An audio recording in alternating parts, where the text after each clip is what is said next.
Okay, 7.7 changes as a result of the world economy. So, what we're going to look at today is some of the impacts of globalization, some of the positive and negative effects, like we've talked about a lot before. Just focusing in on a couple of different things.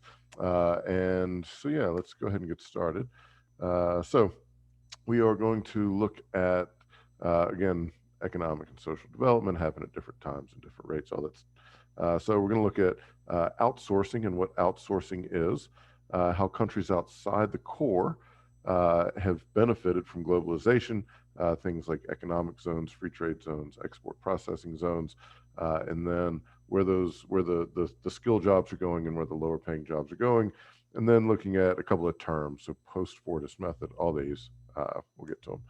All right, so the first thing that we're going to look at, economic restructuring, we'll define that in just a bit, has led to a decline in jobs in core regions and an increase in jobs in newly industrialized countries. And so remember, by the core regions, it's kind of a way of saying the developed economy. And so when we talk about outsourcing, outsourcing is when a company that's in one of those core areas, one of those core countries, takes some of their jobs and transfers those jobs out of the country to a cheaper place. Okay, and so if you've ever called a company's helpline, you may be calling somebody that's not in the country.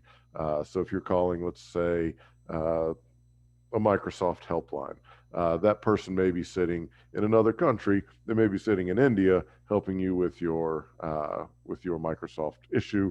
A lot of CAT scans, things like that. A lot of medical pictures, medical imaging, better way to say it. A lot of medical imaging is starting to be outsourced over to India as well, and that's because the main reason for this outsourcing is basically it's cheaper labor. Okay, and so if you're a business, you know, and you're trying to the way that you survive is to be able to sell your product, a quality product, as cheaply as you can, and so that cost of your worker is generally somewhere around 70% of a company's costs. And so if there are other places outside of your home country where you can do an equivalent job at a much lower price, then companies will do that because let's say you have 5 companies and they're all in the US. If 4 of them send some of their jobs overseas because it's cheaper, that fifth company that didn't, they might go out of business because they can't compete on price. And so, when we talk about outsourcing, that's what we're talking about. Here's a graph talking about some of the benefits of outsourcing. And so it is beneficial to the business, and it can be beneficial to consumers because we are going to get those benefits of a cheaper product.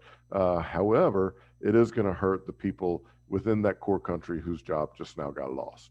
Okay. And so outsourcing can be somewhat controversial. As a business decision, it makes financial sense. Does it make sense, in a whole? And that's a question that different businesses have to answer. So, and you can kind of look at this chart and see some of the other stuff. But so that's the idea of outsourcing. And so a lot of this stuff is happening because of this thing called economic restructuring.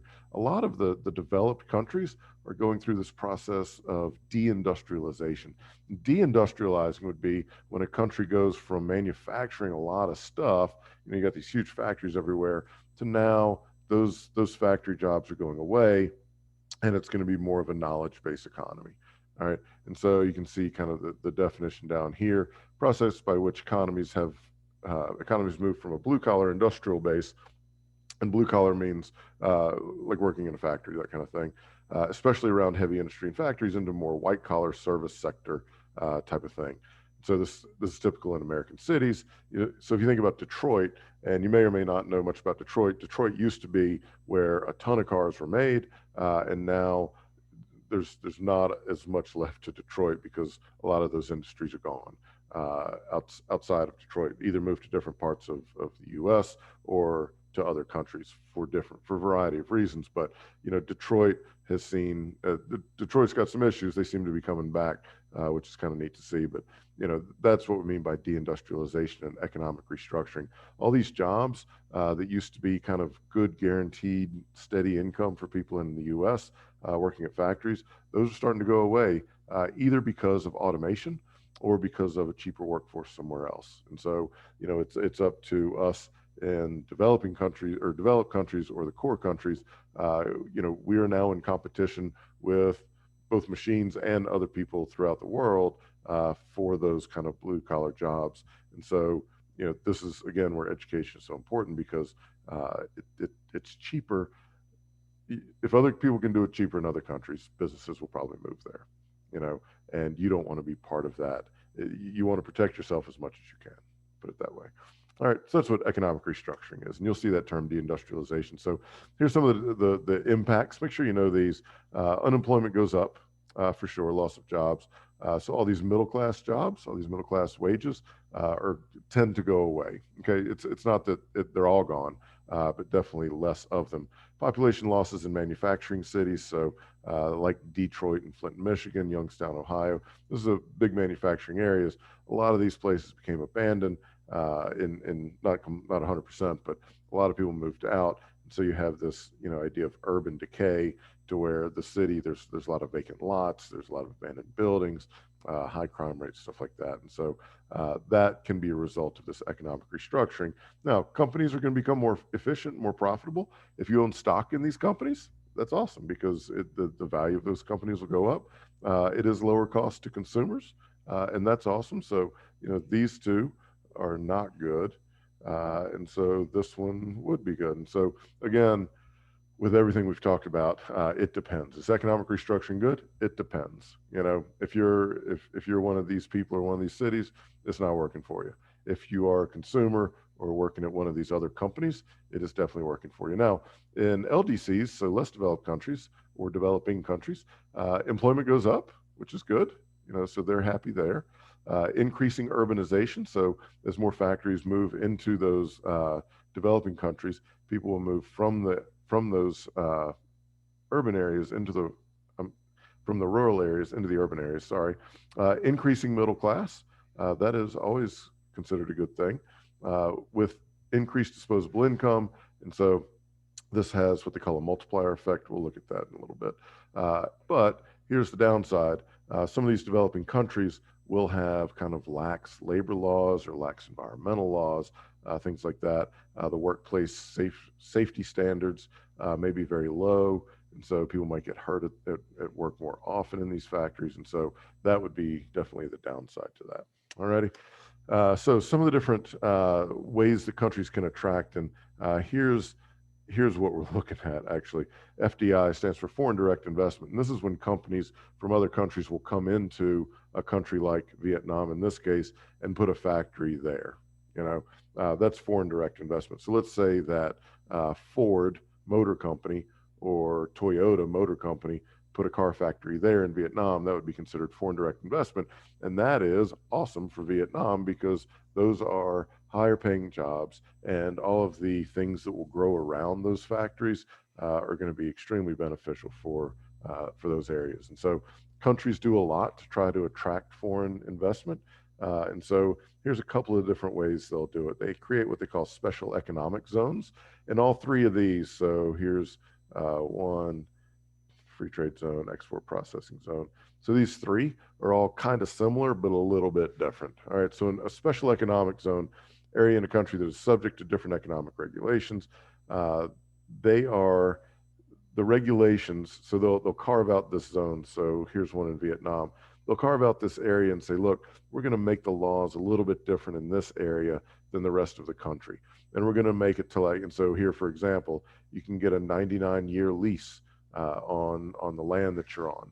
And so as a company, if you know that you can be on a spot for 99 years and you have a contract to back that up, then that's a good thing. Companies love stability. All right. Individuals. So here's another example. Individuals who earn taxable income will be exempt from paying personal income taxes for 5 years. And so, income taxes take up a chunk of people's money. And so they say, look, if you move to this zone, you won't have to pay income taxes for 5 years. And then corporations may have tax exemptions to where they don't have to pay taxes. And so, it is these special areas within a country that country would set up and say, look, if you move here, then you get these benefits. All right. And so it could be for products going within the country or without, being exported. But just in general, these special economic zones have, it can be for anything. But the idea is to attract foreign direct investment. Now, export processing zones, a little bit different.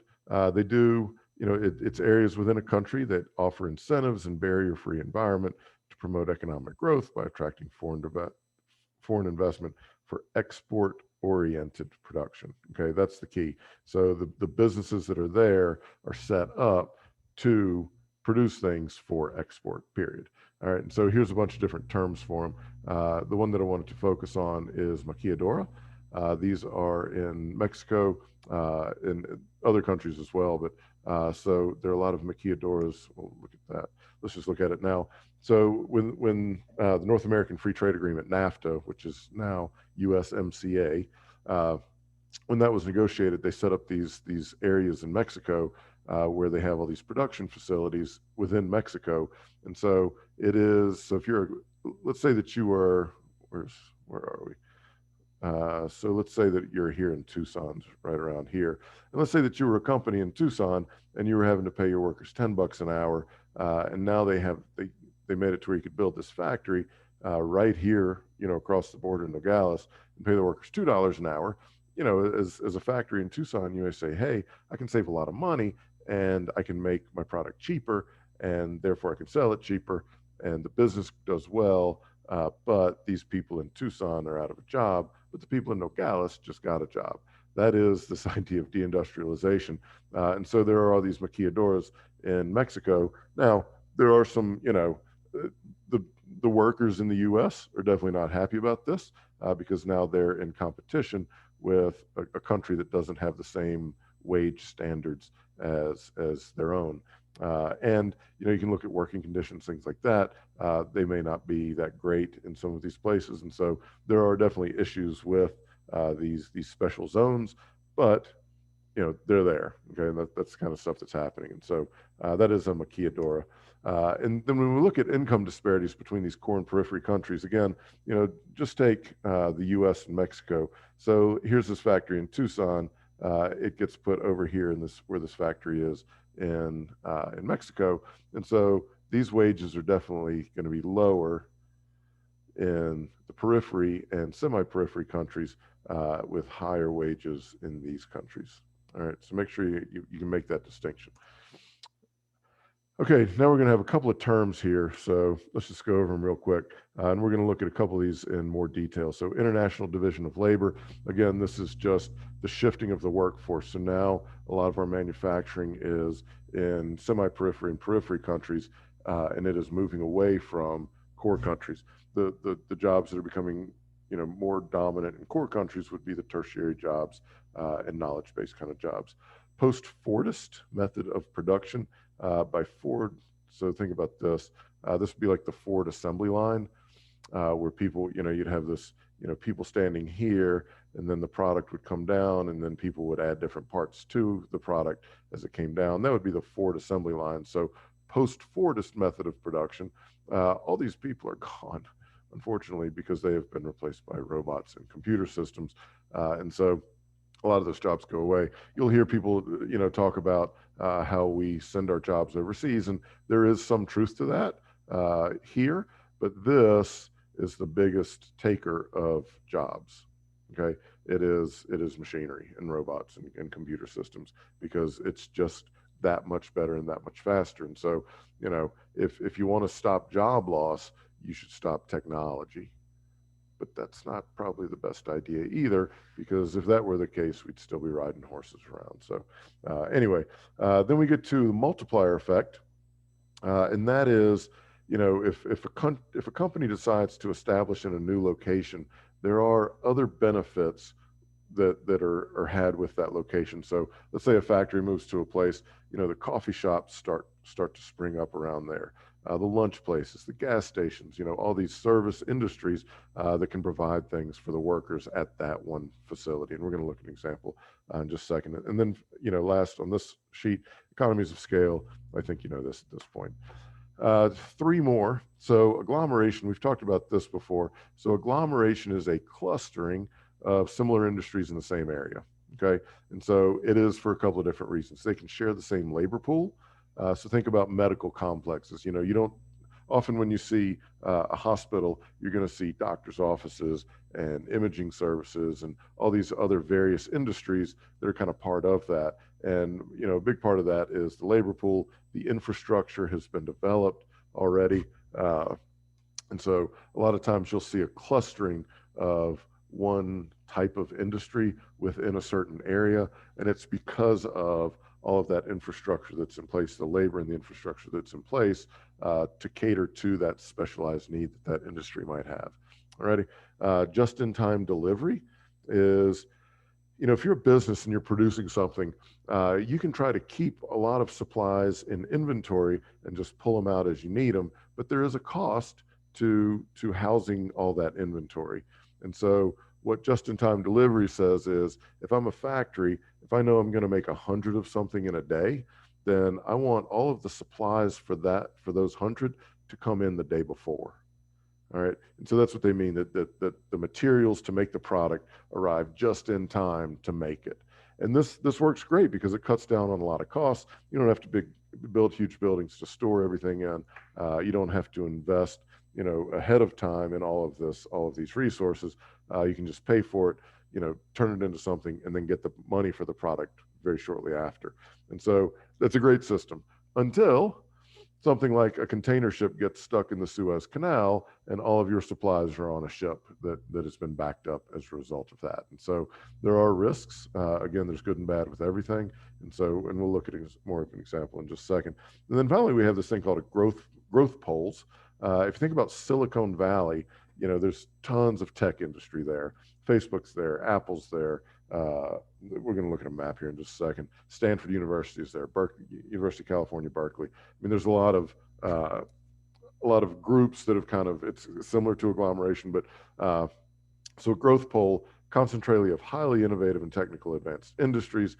Other businesses and industries will develop close by to provide the goods and services that those advanced industries need. So we'll take a more of a look at that as well. So talking about International Division of Labor, I'm going to be quick because we've done the definitions here. So if you look at this is hourly rate in US dollars between China, Mexico, and Vietnam. So if you're a company and you're considering moving your factory somewhere, where are you going to move it to? So here's the wages in each country. So China's in the blue, Mexico's in the orange, and Vietnam, I'm guessing that looks like brown to me.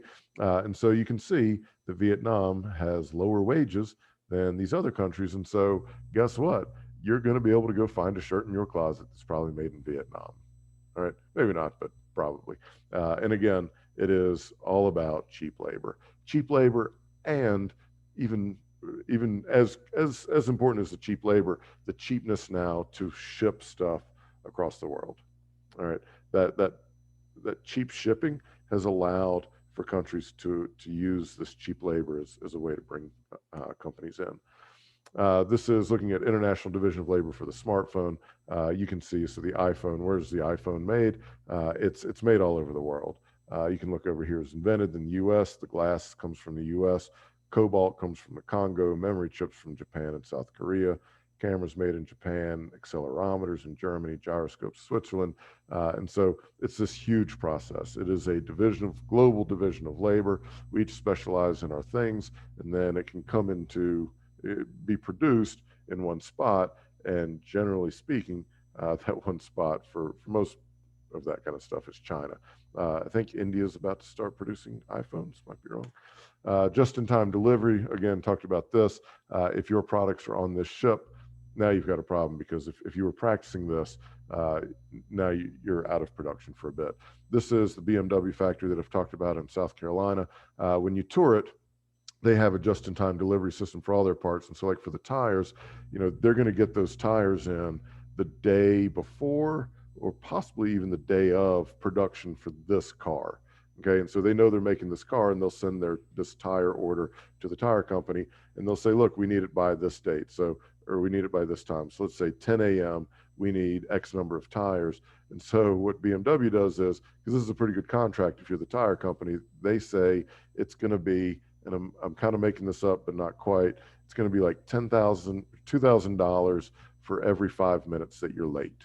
Okay. And so if you're this tire producer, if you're late, then they charge you a pretty hefty fee because they are all on this just in time. And if these tires are late, the whole assembly line stops, you know. And so they reward the people, the providers, but they penalize them pretty harshly if they don't bring it just in time. Alrighty. And then finally, growth pole. And again, the BMW factory here. So this is, again, in South Carolina. This is the factory here. This is something like, and I think it's gone up. It was $5 billion factory in 2014. I think they added a few parts to it. So it's now about a $7 billion factory. And so this is why this is considered a growth pole. The areas around here have sprung up a ton. Schools have put, you know, small local colleges near this place that might have degrees that could be applicable to work in this BMW factory. All the restaurants, the housing market's gone up, but you know, just the technological impact that this one facility has had is, you know, it has big ripple effects, put it that way. Now, the bigger one here is Silicon Valley, for sure. And by the way, just, you know, to explain a little bit, here's Stanford University. This is where the first signal was sent from computer to computer. And so you kind of say this is the birthplace of the internet. And so all of this stuff, so take a look at all these companies. Facebook is here, Tesla is here, Hewlett Packard's here, Alphabet, which is Google, is here, Airbnb, Dropbox, Riverbed, Oracle, YouTube, which is part of the Google folks. And again, so you have this highly skilled group, Yahoo, LinkedIn, NVIDIA, Cisco, Netflix, Apple is a big one. We also have University of Berkeley. And so you have a high level, these schools create a high degree, a high knowledge base for this area. And these companies are around here and they take advantage of that. And so, you know, if the businesses that aren't part of Silicon Valley, you know, all of these different businesses have different needs. And so you have again the ripple effects. You know, businesses that are located around here are now thriving because of how well these tech companies are thriving. All right, and that's what we mean by a growth pole.